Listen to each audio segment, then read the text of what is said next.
کتاب الایمان امام بخاری رحمۃ اللہ علیہ نے باب الوحی کے بعد کتاب الایمان کو شروع کیا ہے۔ اس کی 3 وجوہات ہیں۔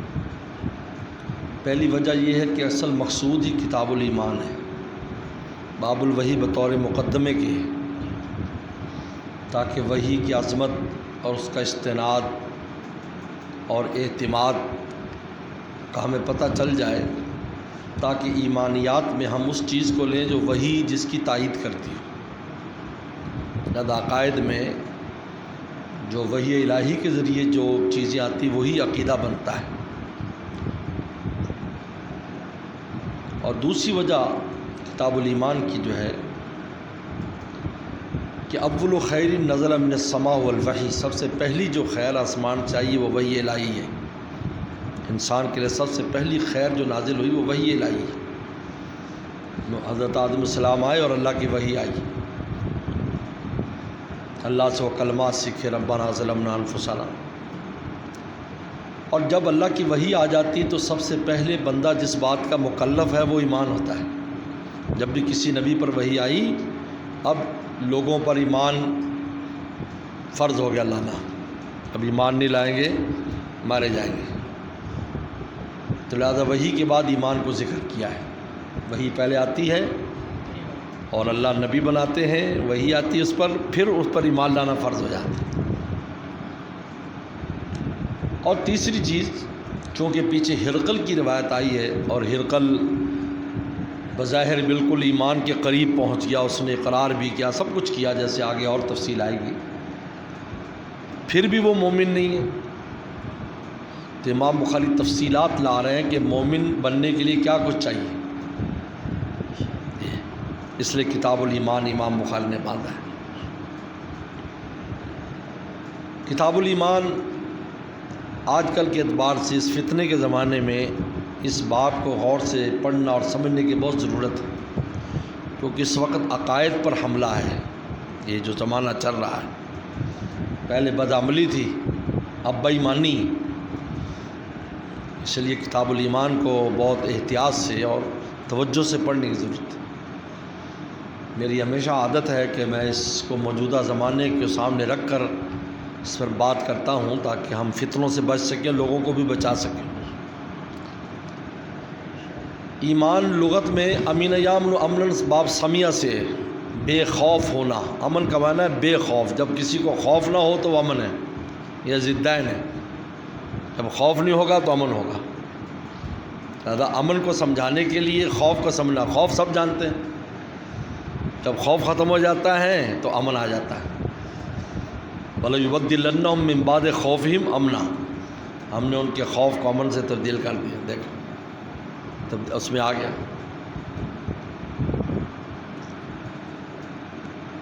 اور جب یہ باب افعال میں آمن یؤمن ایمانن، دوسرے کو بے خوف کرنا، آمنتہ، میں نے اس کو بے خوف کر دیا، اس کو کہہ دیا بھی یار مت ڈرو، کوئی مسئلہ نہیں، یہ بے خوف کر دیا۔ پھر اس کے 2 مفعول بھی آتے ہیں، آمنتہ غیری، میں نے اس کو اپنے غیر سے بے خوف کر دیا۔ ہو بھی مفعول ہے، غیری بھی مفعول ہے۔ اور کبھی حرف جار کے ساتھ مفعول آتا ہے، آمنہم من خوف، اللہ نے قریش والوں کو امن دیا خوف سے۔ یہ من خوف جار مجرور جو ہے اصل میں یہ مفعول ہے، خوفن، آمنہم خوفن، لیکن عربی زبان میں حروف زائد آ جاتے ہیں، یہ بھی من یہاں حرف زائد ہے، یہ ہے اصل میں مفعول، لیکن حرف جار کے واسطے سے۔ یہ تو آمن یؤمن ایمانن۔ اب کبھی صلے کے ساتھ آتا ہے، صلہ کہتے ہیں کہ ایسا حرف جار لایا جاتا ہے کہ معنی کو تبدیل کر دیتا ہے۔ دیکھو پہلے معنی کوئی تبدیل نہیں ہوا، امن کے معنی میں ہی آ رہا ہے، چاہے امین یامن ہو یا امن یؤمن، اس میں امن کا معنی ہے، لیکن جب صلہ آئے گا تو معنی تبدیل ہوگا۔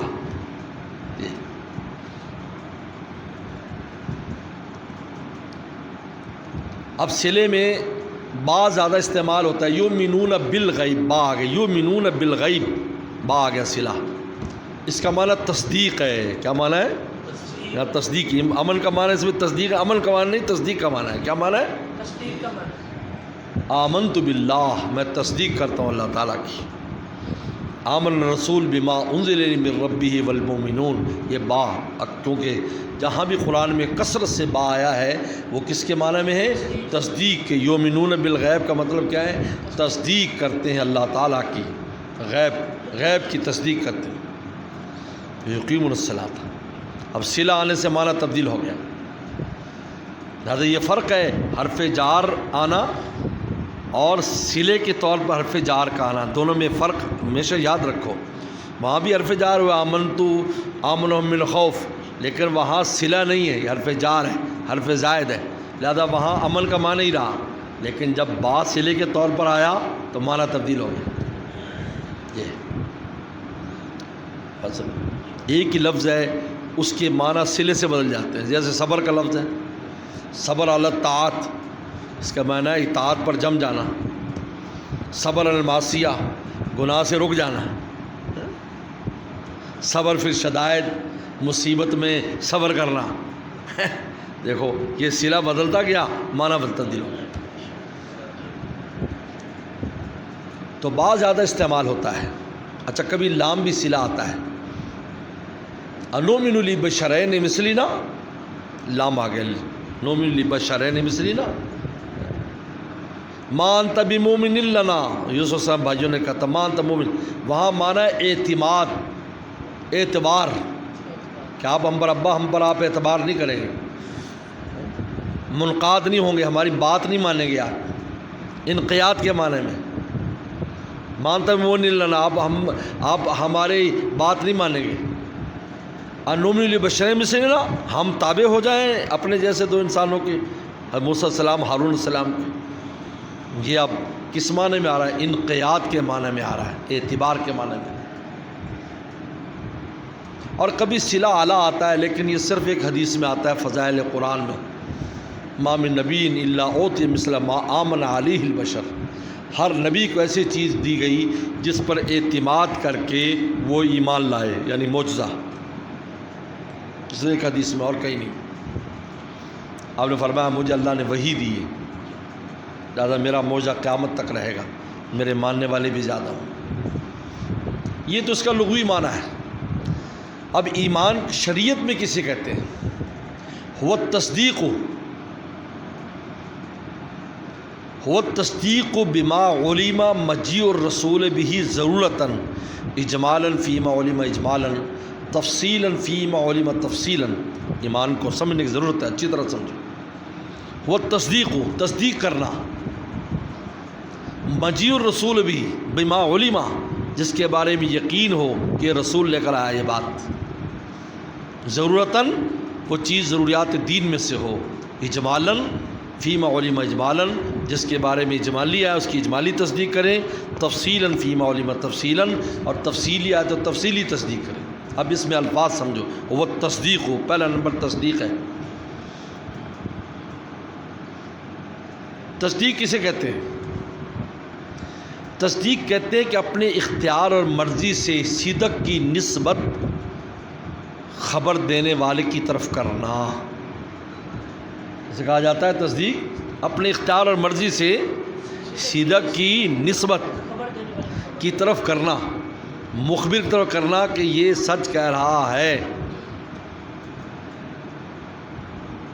میں اس کی تصدیق کرتا ہوں، تائید کر دے سچ کہہ رہا ہے۔ دو چیزیں ضروری تصدیق میں، ایک تو مرضی سے کرے، زبردستی نہیں، اور دوسرا نسبت بھی کرے، کیا کرے؟ اور ایک شرط ابن تیمیہ نے اور لگائی کہ وہ چیز غیب میں سے ہو، وہ چیز غیب اسے کہتے ہیں جہاں ہمارے حواس اور ہماری عقل نہ پہنچ سکے، اس کو غیب کہتے ہیں۔ غیب اس کو نہیں کہتے جو میرے سامنے اگر کوئی چیز ہے تو یہ غیب نہیں کہلاتی، یہ تو میں عقل سے بھی سمجھ سکتا ہوں باہر کیا ہو سکتا ہے، آواز سن کر کہہ سکتا ہوں باہر کیا ہے۔ غیب وہ کہتے ہیں جب آپ کی عقل بھی کام نہ کرے اور آپ کے حواس بھی کام نہ، اس کو غیب کہتے ہیں۔ داد ان چیزوں کی تصدیق کرے، یؤمنون بالغیب، ذات الہی، عرش، کرسی، کیا وہی کیسے آتی تھی، یہ سب غیب کی چیز ہے۔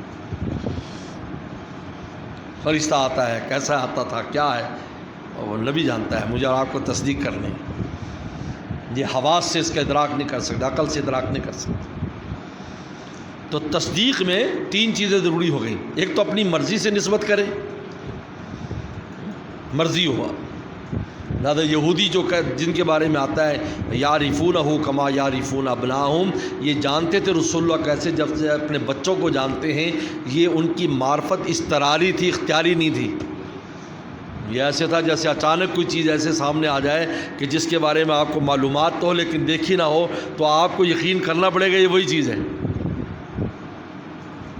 انہوں کو اضطراری حالت تھی یہ ان کی، یہ اختیاری نہیں تھی۔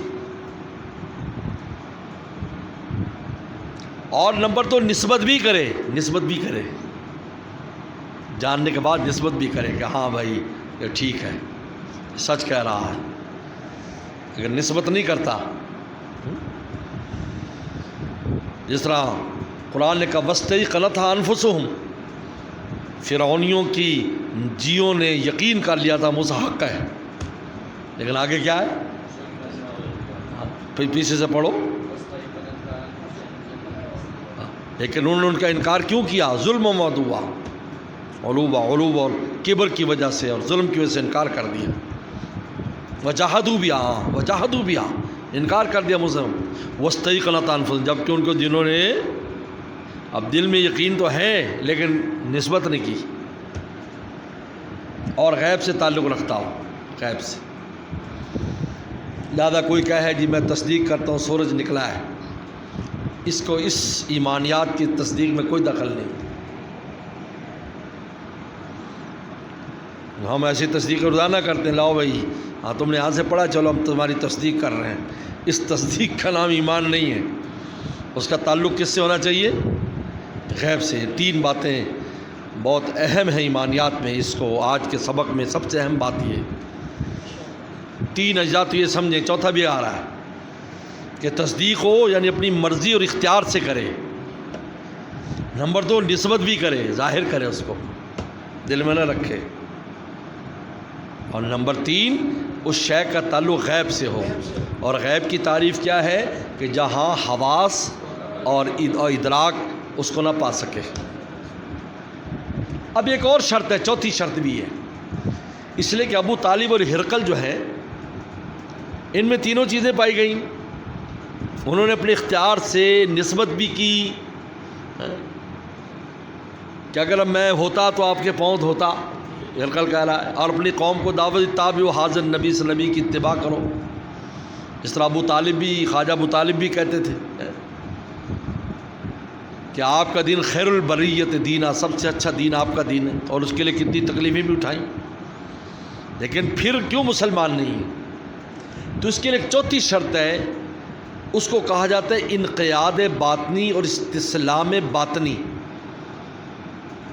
قول قلب بھی کہتے ہیں، تسلیم بھی کہتے ہیں، التزام طاعت بھی کہتے ہیں، لیکن آسان لفظ ہے انقیاد باطنی، استسلام قلبی، دل سے منقاد ہو جائے اور دل سے اپنے آپ کو حوالے کر دے اللہ رسول کے،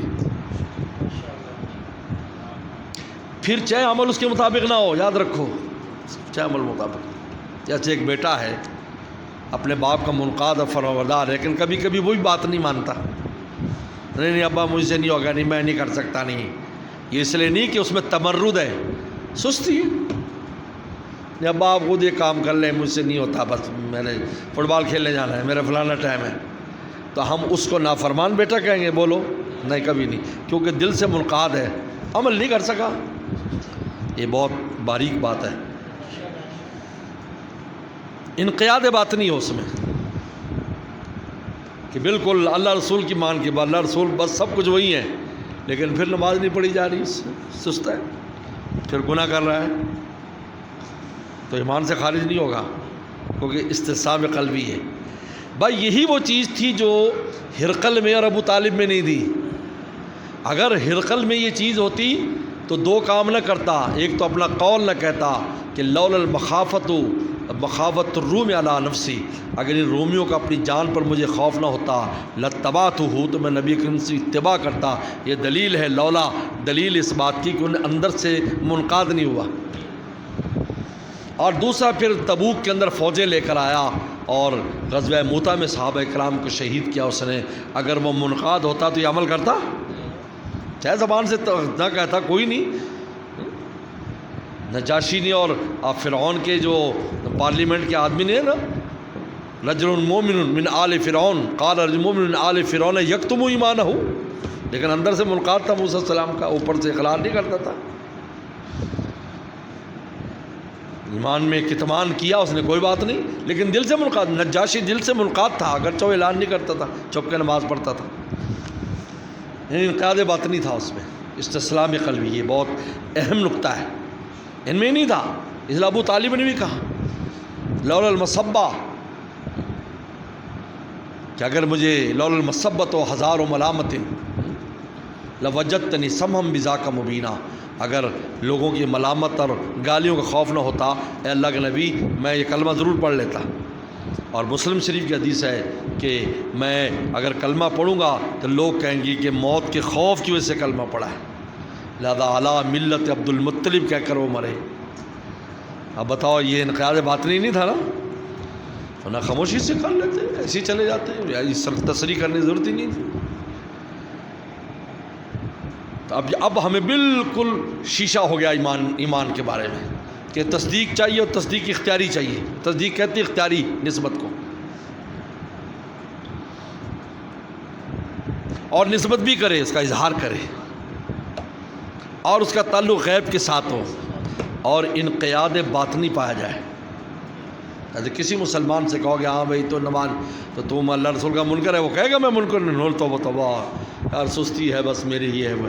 انقیاد باطنی تو ہے، عمل اس کے موافق نہیں ہے، وہ الگ چیز ہے۔ یہ ہو تصدیق کی تشریح، تو یہ ہو گئی، یہ صرف تصدیق کی تشریح۔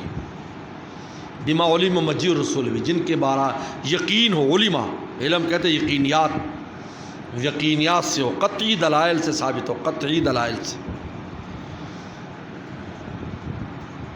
ضرورتاً ضروریات دین میں سے وہ چیز ہو، یاد رکھو، ضروریات دین میں سے وہ چیز ہوتی ہے جو تواتر سے ثابت ہوتی ہے، اور ہر عام خاص جو نا دیندار شخص جانتا ہے کہ یہ دین کا حصہ ہے، اس کو ضروریات دین کہتے ہیں۔ چاہے وہ فرض ہو، چاہے سنت اور مستحب ہی کیوں نہ ہو۔ اب مسواک سنت ہے، لیکن ضروریات دین میں سے، کیونکہ ہر عام خاص جانتا ہے کہ رسول اللہ کی سنت ہے۔ ختنہ کرنا یہ سنت ہے، ہر عام خاص جانتا ہے کہ دین کا حصہ ہے۔ زیادہ ایک آدمی بڑا ہو جاتا ہے، اس کو ختنہ کرنے سے نقصان ہے، بڑی عمر مسلمان ہوا تو اس کی معافی بھی ہے۔ ضروریات دین میں سے ہو، ختم نبوت کا عقیدہ ہے، ضروریات دین میں سے، یہ یاد رکھو۔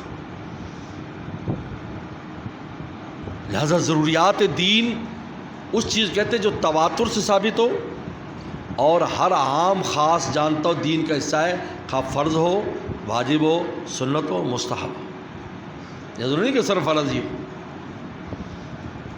اب تواتر 4 قسم کا ہے۔ تواتر اسناد، سند متواتر ہے، یعنی اتنے لوگ نقل کرنے والے جن کا جھوٹ پر اتفاق محال ہے، یہ تواتر ہے۔ تواتر طبقہ، کہ پورے طبقے نے آگے پورے طبقے کو وہ چیز دی، جیسے قرآن مجید ہے، صحابہ کے طبقے نے، پورے صحابہ کے طبقے نے تابعین کو دی، تابعین نے طبقہ، آج تک یہ طبقہ طبقہ چل رہا ہے۔ دادا اس کا منکر کافر ہے، ایک آیت کا منکر کافر ہوگا، حالانکہ آپ سند نہیں لا، یہ تو سند ہے، وہاں قرآن کی سند کہاں ہے؟ ٹھیک ہے، قاری لوگ سند بیان کرتے ہیں اپنی، لیکن اصل تو تواتر طبقے سے آیا، پورا ایک طبقہ، کروڑوں مسلمان ہر وقت یا لاکھوں مسلمان آگے قرآن پڑھاتے پڑھاتے پڑھاتے آج تک آئے، ہر صحابی نے قرآن آگے پڑھایا، پڑھایا آگے، یہ تواتر طبقہ ہے۔ ایک ہوتا تواتر توارث و تعامل، کہ پوری امت اول یوم سے اس پر عمل کرتی آ رہی ہے، اور وراثتاً ہمیں پاس چیز آئی جس طریقے پر مسواک کی سنت ہے، ختنہ کرنا ہے، یہ جو چیزیں ہیں۔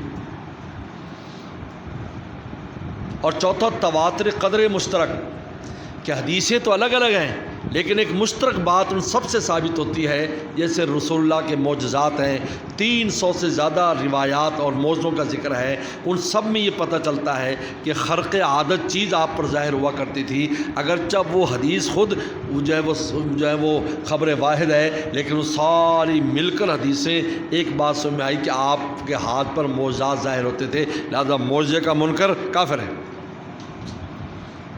تو یہ کس سے ثابت ہوئی؟ تواتر قدر مشترک، کہ ایک ہی بات مشترک ہو، سب 10 آدمی ایک بات کر رہے ہیں، ان میں ایک چیز مشترک ہے، تو وہ ایک جو چیز ہوگی وہ مغزوط ہو جائے گی۔ تفصیلات نہیں، کوئی بات نہیں، مثلا کوئی معجزہ ہے، اس کے بارے میں سند میں کوئی اشکال ہے، لیکن یہ نہیں کہہ سکتے رسول اللہ کے ہاتھ پر معجزے ظاہر نہیں ہوتے تھے، ایسا نہیں کچھ کہہ سکتے۔ بات سے بات، یہ تواتر کی قسم ہے۔ اس سے کیا آتا ہے؟ اس سے ضروریات دین ثابت ہوتی ہیں، اور اس کو ہر عام خاص جو دیندار اس کو پتہ ہوتا ہے۔ یاد رکھو، میری بات سن رہی بات ہے۔ اب اجمالاً فیما علم اجمالاً، جو اجمالی آئی ہیں جیسے قبر، حشر، آخرت، یہ سب اجمالی چیزیں ہیں، اس کی اجمالاً تصدیق کرو۔ اور تفصیلاً جو تفصیلی آئیں، فرض نماز، فجر کتنی رکعتیں، ظہر کتنی رکعتیں، زکوٰۃ کے یہ معاملات، جو حج اس طرح کرنا ہے، روزہ اس طرح کرنا ہے، یہ پوری تفصیلات ہیں، تو سب کی تصدیق کرنی ہو۔ ایک آدمی کا نہیں فجر کی 2 رکعت نہیں ہے، 3 رکعت ہے، دائرہ اسلام سے خارج ہو جائے گا۔ بات سمجھ باتیں نہیں، یہ ضروریات دین ہے۔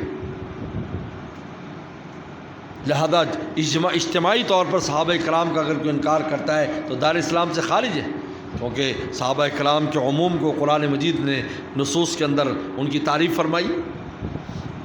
سیدنا صدیق رضی اللہ تعالیٰ عنہ کے بارے میں خاص طور پر کہا، یقول لصاحبہ لا تحزن، تو صحابی ہونے کا قرآن نے کہا ہے، تو ان کا انکار قرآن کا انکار ہے۔ آپ کو بات سمجھ میں بات ہے نہیں؟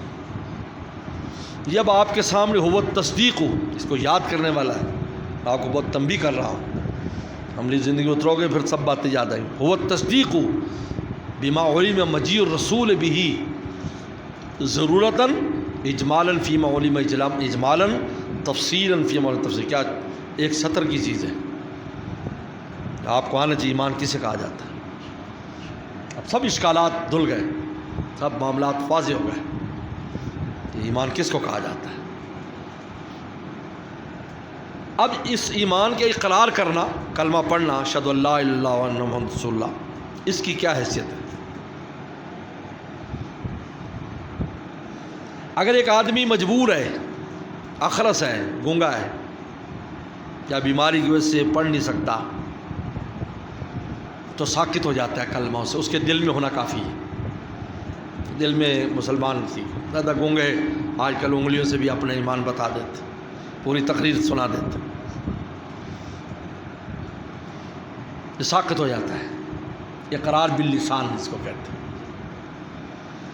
نمبر 2، اقرار باللسان کا مطالبہ کیا جاتا ہے، اسے بھی تم اقرار باللسان کرو، اور مطالبہ کرنے والا صاحب حیثیت، صاحب اقتدار شخص ہو، قاضی ہو، بادشاہ ہو، ہر بندہ نہیں۔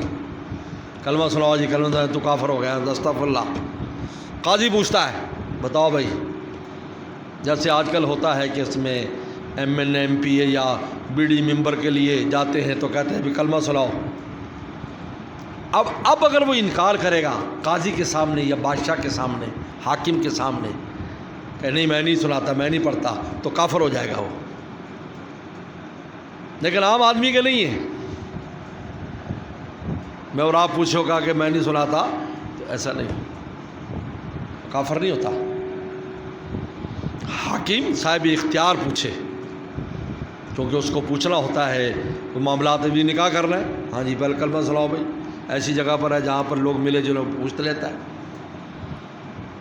اب تیسری صورت یہ ہے کہ نہ کسی نے پوچھا اور نہ کبھی خود اس نے پڑھا، اور ایسی جگہوں پر رہتا ہے جہاں زندگی بھر بھی انہوں نے کلمہ زبان سے ادا نہیں کیا، لیکن اپنے آپ کو مسلمان سمجھتے ہیں، مسلمانی کو اولادیں، دنیوی کام میں مشغول ہیں، یا صحراؤں میں رہتے ہیں یا جنگل میں رہتے ہیں یا کہیں، لیکن اتنا پتہ ہم مسلمان ہیں اور اللہ رسول کو مانتے ہیں، لیکن زبان سے کبھی بھی کلمہ جو ہے کلمہ شہادت انہوں نے ادا نہیں کیا۔ ان لوگوں کا کیا حکم ہے؟ اور بہت لوگ ہیں، تبلیغ جماعت والوں سے پوچھو، یہ تھر کے علاقے میں جو جماعتیں جاتی ہیں ان سے پوچھو، 1000 2000 گائے ایک آدمی کی ہے اور انہیں نماز کچھ پتہ ہی نہیں، لیکن اللہ کہتے ہیں یہ مسلمان ہیں، مسلمانوں کی چیزیں رائج ہے، خطرہ ہو رہا ہے، یہ ہو رہا ہے، شادی میں نکاح ہو رہا ہے، لیکن کوئی ان کو دین کے بارے کچھ پتہ نہیں، کلمہ تک کا آتا نہیں آتا، جماعتیں آتی جاتی۔ ان کا کیا حکم ہے؟ ابو حنیفہ رحمۃ اللہ علیہ کا مفتہ بھی قول یہ ہے کہ اقرار باللسان جو ہے یہ احکام دنیاوی کے لیے، آخرت کے لیے نہیں، دنیاوی احکام کے لیے، کہ جب وہ زبان سے کہتا ہے تو دنیا کی جو ایک مسلمان کو جو منافع ہیں وہ اس کو ملیں گے، لیکن اگر وہ زبان سے نہیں کہتا اور اس کے دل میں تصدیق موجود ہے بس کافی ہے، اس سے اس کی بخشش ہو جائے گی، بالآخر جنت چلا جائے گا، اگرچہ وہ مار کھا کے جائے گا لیکن پہنچ جائے گا۔ زیادہ فتویٰ اسی پر ہے۔ ایک قول یہ ہے کہ اس کو اقرار کرنا چاہیے، اقرار نہیں کرے گا اگر کبھی بھی تو وہ مسلمان نہیں ہے، لیکن فتویٰ اس پر نہیں ہے۔ یہ اقرار باللسان جو ہے یہ قابل سقوط ہے، جس آخرت سے ساقط ہو گیا، لیکن تصدیق ساقط نہیں ہوگی کیونکہ اس کا دل سے تعلق ہے، تصدیق کا تعلق دل کے ساتھ ہے۔ لہذا اگر اقرار باللسان نہیں کیا، پوری زندگی نہیں کیا، لیکن دل میں اس کو یہ ہے اب مسلمان ہیں، مسلمانوں والی چیزیں ہیں، ساری وہ چیزیں ان میں، اپنے آپ کو مسلمان بھی کہتے ہیں لیکن نہ کلمہ آتا ہے، نہ کچھ آتا ہے، کچھ پتہ نہیں، ایسے ماحول، ایسے معاشرے، ایسے جگہ پر ہے کہ دنیا داری میں مشغول ہے، کچھ خبر بھی نہیں، تو تب بھی وہ کیا ہوگا؟ مسلمان ہوگا۔ تو فتویٰ اسی پر ہے کہ اقرار باللسان احکام دنیاوی کے لیے، یہ ایک بحث ہے کتاب الایمان کی جو آج مکمل ہو گئی۔ اب اگلی بحث ہے حقیقت الایمان، کہ ایمان کی حقیقت کیا ہے، اس میں کون سی فرقوں کا کیا اختلاف ہے۔ یاد رکھو اسلامی فرقے وہ کہلاتے ہیں جو اپنے آپ کو مسلمان کہتے ہیں، لیکن ان کا مسلمان ہونا ضروری نہیں ہے کہ ہوں گے، لیکن اسلام کی نسبت کریں، وہ اسلامی فرقے کہلاتے ہیں،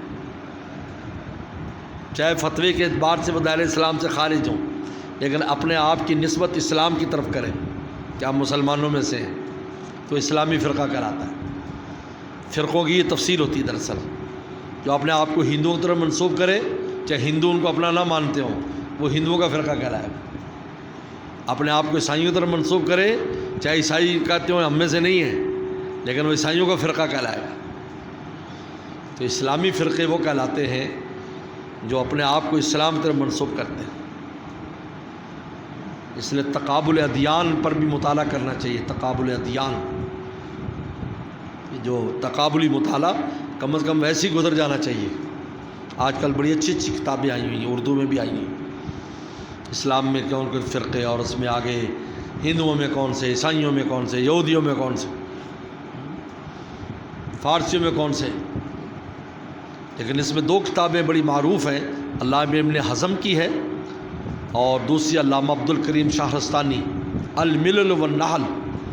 اس کا ترجمہ بھی سنا ہے، ہو گیا ہے، میرے پاس تو عربی کتاب ہے، اور الحمدللہ پوری کتاب میں نے کئی بار مطالعہ کی۔